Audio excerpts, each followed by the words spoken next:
是什么东西？练魂宗大比的规矩只有一个，外靠外来。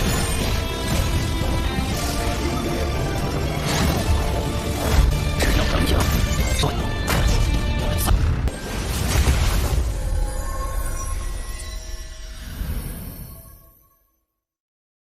Halo sahabat Donghua, Mimin bakal bawain alur cerita Donghua Renegade Immortal episode 85 versi novel. Di episode sebelumnya Wang Lin ditemukan dan disiksa, kemudian dikurung oleh manusia fana saat ia terluka parah. Sudah terluka parah, malah disiksa sama kelompok bandit tersebut. Dan dikurung pula di dalam air. Singkat cerita, Wang Lin pun bebas dari kurungan serta menundukkan kelompok tersebut. Oke, langsung saja ke episode 85 versi novel. Sambil duduk di punggung binatang nyamuk itu, Wang Lin mengeluarkan giok peta dan melihat ke selatan. Di sanalah negara sekte pemurnian jiwa Pilu berada. Alasan dia memilih sekte pemurnian jiwa adalah karena sekte itu sangat aneh. Sekte itu hanya memiliki beberapa ratus murid inti tetapi lebih dari puluhan ribu murid luar. Dibandingkan dengan dua sekte besar lainnya di Pilu, sekte pemurnian jiwa memiliki jumlah murid inti paling sedikit, tetapi mereka setara dengan dua sekte besar lainnya. Mampu menyamai dua sekte besar lainnya dengan hanya beberapa ratus murid inti menunjukkan bahwa tidak hanya harta karun di sekte pemurnian jiwa yang hebat, tetapi kultivasi murid inti juga kuat. Sekte pemurnian jiwa tidak akan pernah merekrut murid dari anak-anak fana. Hanya ada satu cara untuk menjadi murid inti sekte pemurnian jiwa, yaitu dengan menjadi murid luar terlebih dahulu. Setiap 3 tahun, para murid sekte luar akan mengikuti kompetisi di mana salah satu dari mereka akan dipilih untuk menjadi murid inti.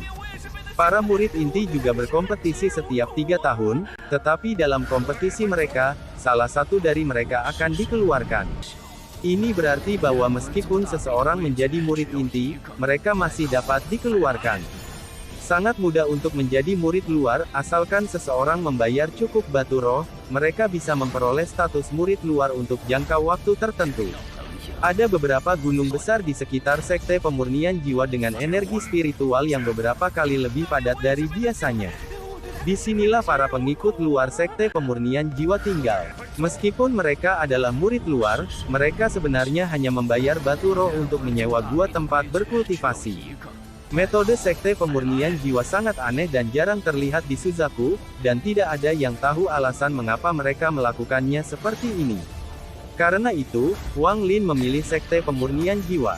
Peta itu berisi informasi yang sangat rinci tentang sekte pemurnian jiwa. Wang Lin percaya bahwa orang yang menjual batu giok itu pernah datang dan merupakan murid luar sekte pemurnian jiwa selama beberapa waktu. Bagaimanapun juga, Pilu adalah negara kultivasi tingkat 5, dan ada banyak keluarga kultivasi yang bergantung pada 3 sekte besar. Keluarga-keluarga ini akan mengirim sejumlah besar murid ke 3 sekte besar setiap 3 tahun. Tak satu pun dari murid-murid dari keluarga kultivasi ini memiliki hak istimewa khusus. Kecuali jika bakat mereka sangat luar biasa, mereka harus memulai dari bawah. Wang Lin tiba di dekat sekte pemurnian jiwa setelah 7 hari menunggangi binatang nyamuk. Sekitar 500 km jauhnya dari sekte tersebut, ia turun dari binatang nyamuk dan mengeluarkan pedang terbang biasa. Ia melompat ke atas pedang terbang itu dan terbang menuju sekte tersebut. Tidak lama kemudian, sekte pemurnian jiwa terlihat, tetapi beberapa kilometer jauhnya dari sekte tersebut, cahaya lembut menghalanginya untuk masuk. Wang Lin tahu bahwa ini adalah formasi pertahanan sekte pemurnian jiwa, jadi dia segera menyingkirkan pedang terbang dan mendarat. Tepat pada saat ini, seberkas cahaya ungu dan merah melewati Wang Lin dari belakang, menciptakan ledakan sonik. Pohon-pohon di hutan berdesir karena angin yang diciptakan oleh cahaya itu. Ketika lampu merah mulai menutup, seorang lelaki tua berambut merah muncul. Wajah orang ini tampak sangat aneh. Mulut dan hidungnya sangat besar, tetapi matanya sangat kecil, ia tampak seperti bisa menelan surga. Setelah Wang Lin melihat orang ini, matanya berbinar dan segera berdiri di samping dengan hormat. Orang tua itu hendak memasuki sekte pemurnian jiwa ketika dia tiba-tiba berbalik dan melihat Wang Lin. Dia terkejut ketika melihat Wang Lin, lalu dia melihat bekas luka di wajah Wang Lin dan berteriak, "Kamu murid sekte mana?" Wang Lin berkata dengan hormat, "Murid ini adalah seorang kultivator nakal yang ingin menjadi murid sekte luar." Orang tua itu menatap Wang Lin dan mengangguk. Mencapai tahap pembentukan pondasi sebagai seorang kultivator nakal tidaklah mudah. Kau ingin menjadi murid sekte luar untuk menemukan tempat untuk berkultivasi secara tertutup, benar? Mata Wang Lin menampakkan tatapan penuh hormat saat dia berkata, itulah yang diinginkan murid itu. Orang tua itu melambaikan lengan bajunya dan berkata, kalian terlambat, waktu untuk menerima murid sekte luar sudah lama berlalu. Pulanglah dan kembali dalam beberapa tahun. Dengan itu, dia akan melangkah masuk ke sekte tersebut. Wang Lin mencibir dalam hatinya tetapi menunjukkan ekspresi hormat. Dia berpura-pura patah hati saat mengeluarkan kotak tertutup dan berkata, senior, ini adalah pedang terbang yang ditemukan junior beberapa tahun lalu dan tidak mau digunakan. Senior, terimalah ini. Murid ini hanya ingin menjadi murid sekte luar. Wang Lin dapat dengan mudah melihat bahwa lelaki tua ini baru berada pada tahap awal pembentukan inti. Bagi kultivator tingkat ini, pedang terbang yang dikeluarkannya sangat berharga. Orang tua itu berhenti dan menatap Wang Lin sambil tersenyum tipis.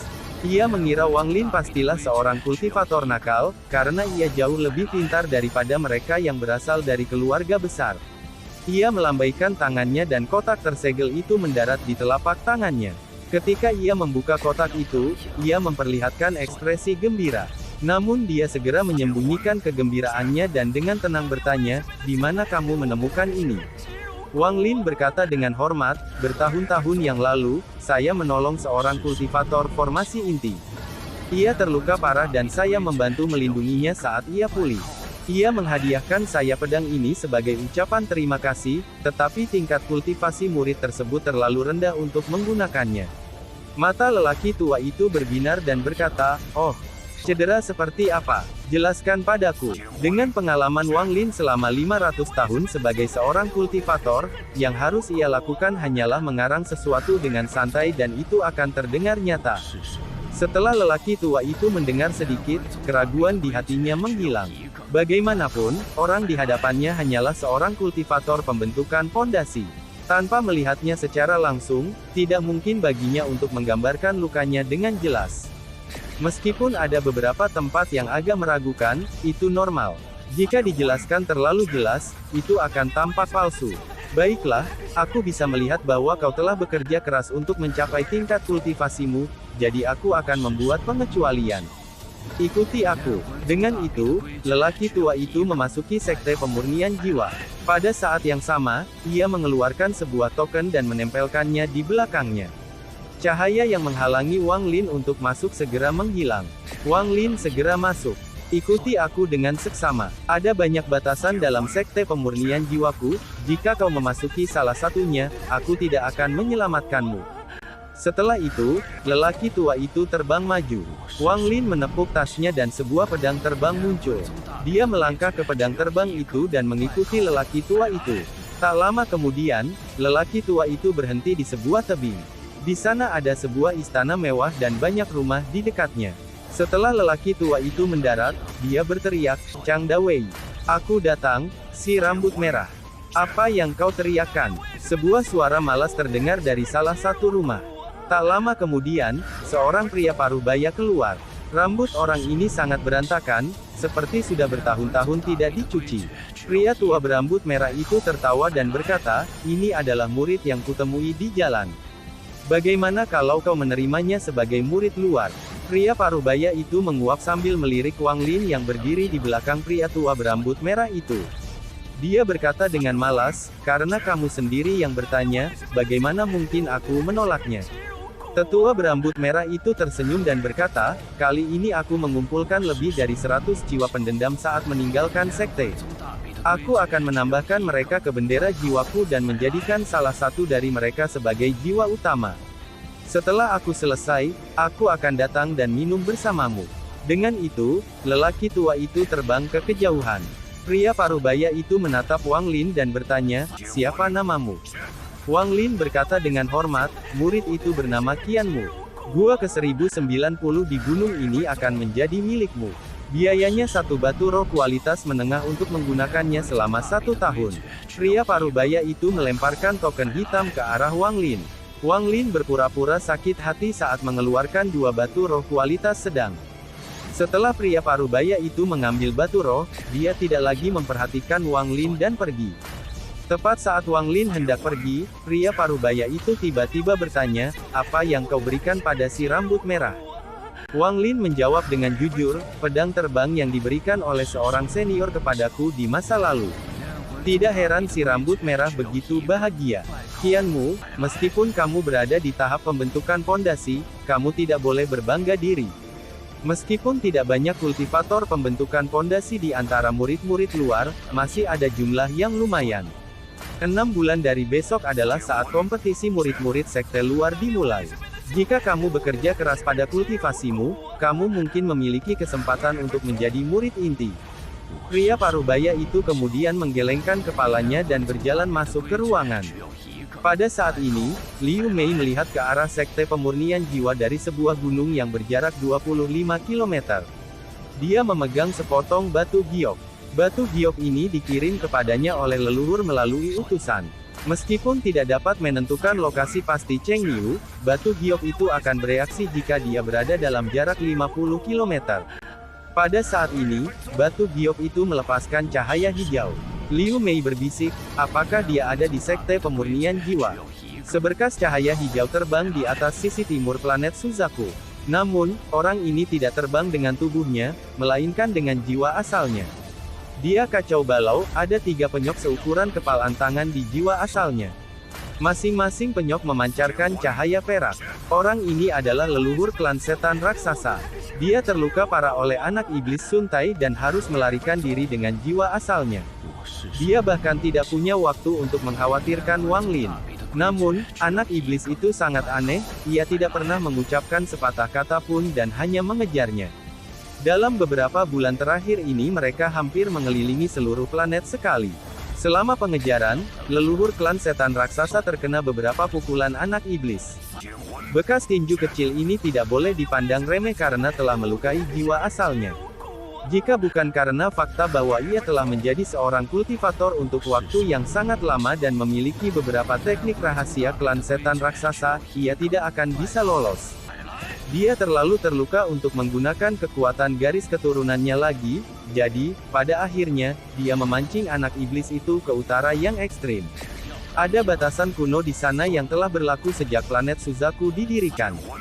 Hanya dengan menjebak anak iblis di sana dia bisa melarikan diri.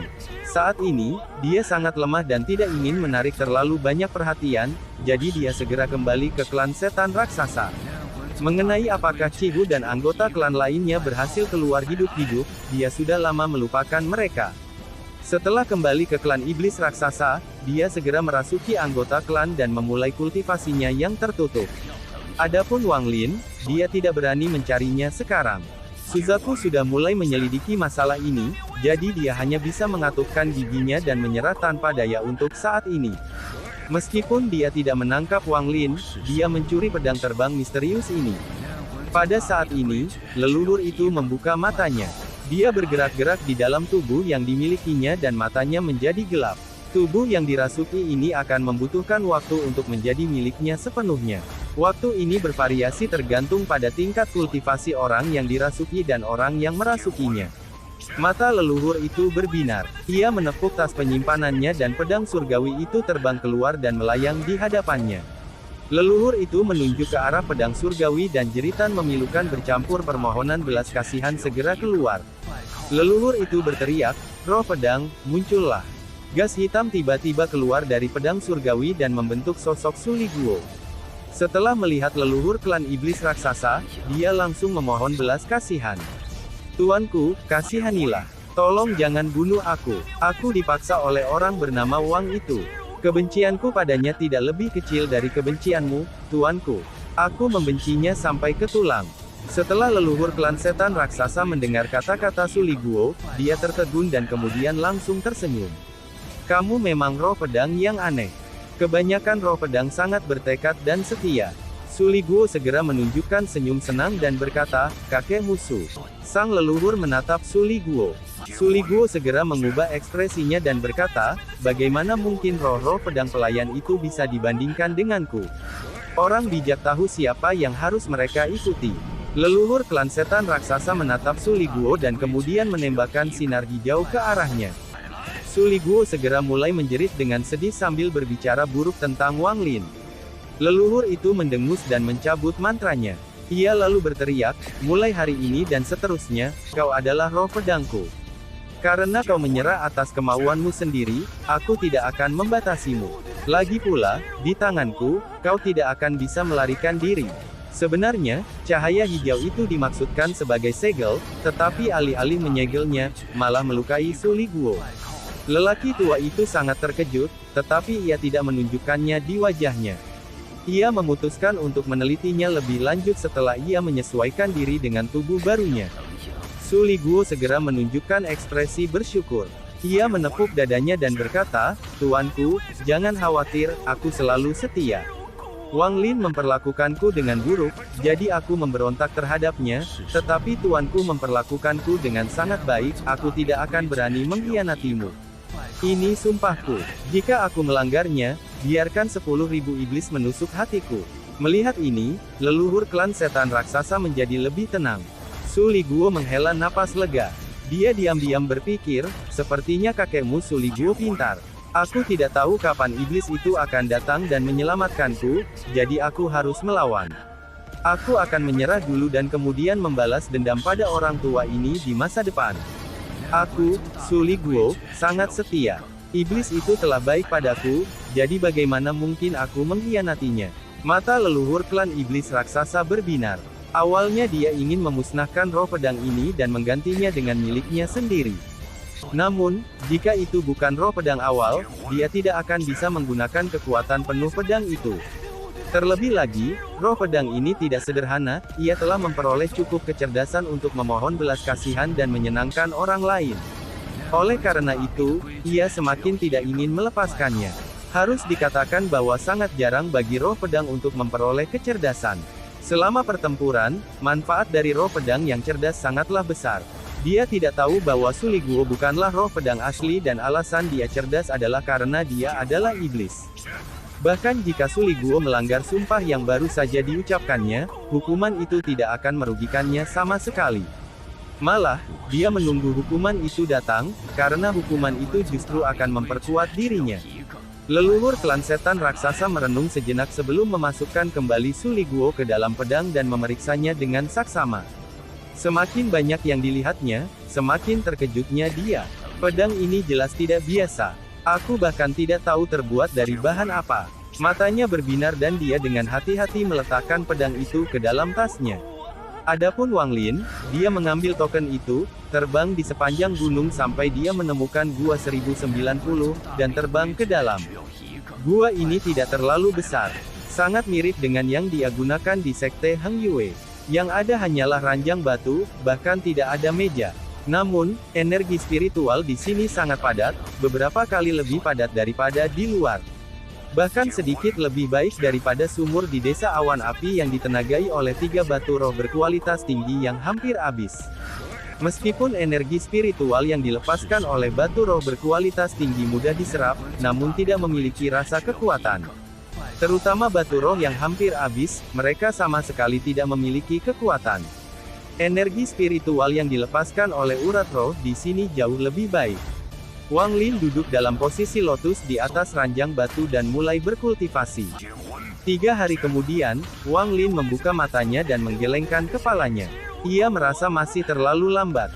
Ia menamparkan tas penyimpanannya dan mengeluarkan 3 batu roh berkualitas tinggi. Kemudian ia meletakkan beberapa batasan di dinding dan pintu masuk sebelum menutup matanya untuk berkultivasi lagi. Akibatnya, energi spiritual di kamar 1090 langsung menjadi lebih padat. Saat energi spiritual mencapai dinding, pembatas akan memantulkannya kembali, mencegahnya menghilang. Gua itu telah berubah seperti kapal uap. Energi spiritual tidak dapat mengalir kemanapun, jadi Wang Lin menjadi satu-satunya jalan keluar. Saat dia bernafas, sejumlah besar energi spiritual mengalir ke dalam tubuhnya. Wajah Wang Lin sedikit memerah saat dia berkultivasi dalam diam. Jumlah energi spiritual dalam tubuhnya berangsur-angsur bertambah, tetapi masih jauh dari apa yang dibutuhkannya untuk menghancurkan domain teh dan segel. Domain teh dan segel melahap energi spiritual, sehingga seiring peningkatan level kultivasi Wang Lin, keduanya menjadi semakin sulit untuk dihancurkan. Waktu berlalu dengan lambat. Sudah sebulan sejak Wang Lin menjadi murid luar Sekte Pemurnian Jiwa. Pada hari ini, Wang Lin membuka matanya. Matanya lebih cerah dari sebelumnya. Selama sebulan terakhir ini, dia telah menyerap energi spiritual seperti orang gila. Dari 3 batu roh berkualitas tinggi, 2 telah berubah menjadi debu dan yang terakhir juga akan segera kedaluarsa. Setelah menghabiskan begitu banyak sumber daya, perolehannya bulan ini juga besar. Dia memulai pada tahap awal pembentukan pondasi dan berhasil mencapai puncak tahap tengah pembentukan pondasi, hanya 1 langkah dari tahap akhir. Masih terlalu lambat. Aku harus membuang batu roh berkualitas tinggi untuk mencapai tahap ini. Aku hanya punya 15 batu roh berkualitas tinggi yang tersisa. Ini tidak akan cukup. Wang Lin mendesah dan menggerakkan tubuhnya. Suara retakan memenuhi ruangan saat retakan yang tak terhitung jumlahnya muncul di ranjang batu. Retakan bahkan muncul di dinding sekitarnya. Wang Lin awalnya terkejut, lalu merenung sejenak. Dia segera mengerti bahwa itu karena energi spiritual terlalu padat untuk ditangani gua itu. Jika hal ini terus berlanjut, retakannya akan semakin besar. Aku tidak bisa menggunakan gua ini lagi, aku harus pindah ke gua lain. Tangan Wang Lin menekan dinding dan semua retakan segera tertutup. Bahkan ranjang batu kembali normal ketika Wang Lin menekannya. Namun, Wang Lin tahu bahwa ini hanya di permukaan. Jika energi spiritual meningkat, retakan akan muncul kembali. Tetapi selama dia menahan diri untuk tidak menggunakan batu roh kualitas terbaik, retakan tidak akan muncul dan dia tidak akan menimbulkan kecurigaan apapun. Wang Lin merenung sebentar, lalu dia berdiri, membuka pintu gua, dan berjalan keluar. Saat ini hari sudah senja dan matahari terbenam di kejauhan memancarkan cahaya merah. Hari ini adalah hari terakhir tahun ini. Wang Lin menatap matahari terbenam. Sinar matahari musim dingin tidak mengandung banyak kehangatan. Saat sinar matahari itu mengenai tubuh seseorang, udara sudah dingin. Dia merenung sejenak dan teringat bahwa hari ini adalah hari terakhir tahun ini. Begitu hari ini berlalu, tahun baru akan tiba. Dia memikirkan apa yang bisa dilakukan Zouuru kecil. Apakah dia masih menindas si putih kecil? Memikirkan hal ini, Wang Lin tersenyum tipis. Ia menghadap matahari terbenam dan menarik napas dalam-dalam. Wang Lin bergumam pada dirinya sendiri, kehidupan bangkit dari abu. Dari tempatnya yang tinggi di surga, dia tiba-tiba dipukuli hingga menjadi manusia biasa, tetapi dia mampu melewatinya semua dengan tekadnya. Baru hari ini dia bisa meratapinya dan menggumamkan kata-kata itu. Saat dia memikirkan apa yang telah terjadi sejak dia kehilangan kultivasinya, perasaan rumit muncul di hatinya. Hari ini, hari terakhir tahun ini, melambangkan kejatuhan Wang Lin, tetapi besok adalah hari pertama tahun baru, melambangkan kemungkinan baru yang tak terbatas. Wang Lin berbisik, sudah berlalu.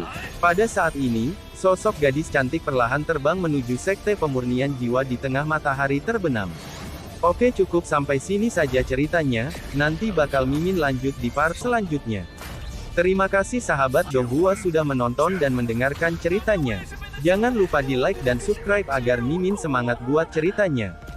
Sampai ketemu lagi di part selanjutnya.